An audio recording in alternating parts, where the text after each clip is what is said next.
മാഷാ അല്ലാ. ഈ വർഷത്തെ റംലാൻ്റെ കിറ്റ് കിട്ടിയതാണ് ഇത് കേട്ടോ. അപ്പോൾ ഇത് അവർക്ക് ഇനിയും ഇതുപോലെ എല്ലാ വർഷവും എല്ലാവർക്കും കൊടുക്കാൻ വേണ്ടിയിട്ട് കുറച്ചും കൂടുതൽ റഹ്മത്തും ബർക്കത്തും കൊടുക്കട്ടെ. അങ്ങനെ സാധനങ്ങൾ നമുക്ക് കിട്ടിയിട്ടോ. അപ്പോൾ ഇത് ഒരു 10-11 വർഷമായിട്ട് ഇതിങ്ങനെ കിട്ടിക്കൊണ്ടിരിക്കുന്നതാണ്. ഇവരേക്ക് നിന്നല്ല, നമുക്ക് വേറെ ആൾക്കാർ കൊണ്ടുവരാറുണ്ട് കേട്ടോ. ഇക്കാക്ക് വയ്യേണ്ട മുതൽക്ക് കൊണ്ടുവരുന്നതാണ്. അതിന് മുമ്പ് ഒരു 11 വർഷം മുമ്പ് ഇതേപോലെ നമ്മൾ കൊടുത്തിരുന്നതാണ്. എന്ത് ചെയ്യാ റബ്ബ്, നമ്മൾക്ക് തരുന്ന ഓരോ പരീക്ഷണങ്ങളല്ലേ. അതിൽ പരിഭവമൊന്നുമില്ല കേട്ടോ.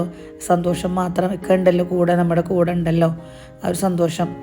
അങ്ങനെ ഇന്നത്തെ ദിവസം പുതിയൊരു ദിവസം കൂടി സ്റ്റാർട്ട് ചെയ്യാണ് കേട്ടോ. അപ്പോൾ ഇന്ന് മോൻ്റെ അടുത്തേക്ക് പോകണം. ജുമാക്ക് ശേഷം പോകാമെന്നാണ് വിചാരിച്ചിട്ടുണ്ടായിരുന്നത്. അപ്പോൾ രാവിലെ ഒരു ഓട്ടം ഉണ്ടായിരുന്നു. അത് കഴിഞ്ഞ് വന്നിട്ട് വേഗം ചായക്ക് ഉപ്പുമാവൊക്കെ ഉണ്ടാക്കിയിട്ട് ചായയുടെ കടി ഉണ്ടാക്കി കേട്ടോ.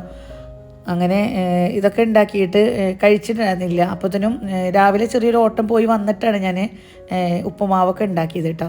അപ്പോൾ ഇത് കഴിച്ചുകൊണ്ട് ഇരിക്കുന്ന സമയമാകുമ്പോഴത്തേനും ഉണ്ട് മോൻ്റെ ഹോസ്റ്റലിൽ നിന്ന് വിളിക്കണം. അപ്പോൾ ഞങ്ങൾ ഇന്ന് പോണത് മോനെ അവിടെ കാണിച്ചിട്ടുള്ള ഡോക്ടറെ കാണിക്കണമെന്ന് വിചാരിച്ചിട്ടുണ്ട് ഞങ്ങളിന്ന് പോകാൻ തീരുമാനിച്ചിട്ടുണ്ടായിരുന്നത്. പക്ഷേ ഇന്ന് ഉസ്താദ് വിളിച്ചിട്ട് പറഞ്ഞു ഇന്ന് വെള്ളിയാഴ്ച ആയതുകൊണ്ട് ഡോക്ടർ ഉച്ച വരെയാണ് ഉള്ളൂ എന്ന് പറഞ്ഞു. അപ്പോൾ ഞങ്ങൾ എന്തായാലും മോൻ്റെ അടുത്തേക്ക് പോകാൻ ഞങ്ങൾ തീരുമാനിച്ചതല്ലേ. അപ്പോൾ എന്നാൽ വേഗം ഞങ്ങൾ ഇന്ന് ഇറങ്ങട്ടെ എന്ന് വിചാരിച്ചിട്ട് വേറെ ഒന്നും ചെയ്തില്ല കേട്ടോ. ഞങ്ങൾ ഇവിടുന്ന് 9 മണിയാകുമ്പോഴത്തേനും ഞങ്ങൾ ഇറങ്ങി. അപ്പോൾ എങ്ങനെ പോയാലും നമ്മളിന്ന് ഡോക്ടറെ കാണിക്കുന്ന ടൈം ആകുമ്പോഴത്തേനും നമ്മളവിടെ എത്തില്ല. അപ്പോൾ കുറേ പോയപ്പോഴേ നമ്മൾ ധൃതിയിൽ ചായ കുടിച്ചുകൊണ്ട് ഒന്നും കഴിക്കാൻ പറ്റിയില്ല കേട്ടോ. ഉപ്മാവ് 2-3 ടീസ്പൂൺ കഴിച്ചിട്ട് അങ്ങനെ നിർത്തി. അങ്ങനെ പോണ വഴിയിൽ ചായ ഞങ്ങൾ കുടിച്ചു കേട്ടോ. നല്ല ചൂടും ഒക്കെ ഉണ്ടായിരുന്നു. അപ്പോൾ അവിടെ ചെന്ന് നോക്കിയപ്പോൾ ജുമായുടെ സമയമായിരുന്നു. അപ്പോൾ നേരെ പള്ളിയിൽ പോയി, ഞാനവിടെ ഹോസ്റ്റലിൽ ഇരുന്നു.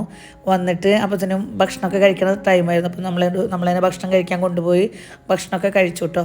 നമുക്ക് സെപ്പറേറ്റ് റൂം, പാരൻസൊക്കെ വന്നാൽ സെപ്പറേറ്റ് റൂമുണ്ട് കേട്ടോ ഭക്ഷണം കഴിക്കാനൊക്കെ.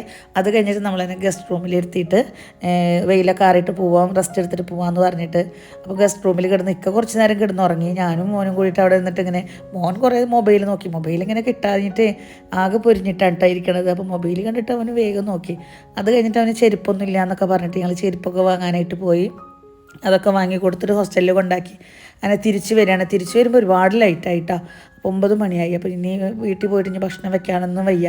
എന്നാൽ ഭക്ഷണം കഴിച്ചിട്ട് പോകാമെന്ന് വിചാരിച്ചു. അങ്ങനെ ഇന്നത്തെ വീഡിയോ ഇത്രയേ ഉള്ളൂ.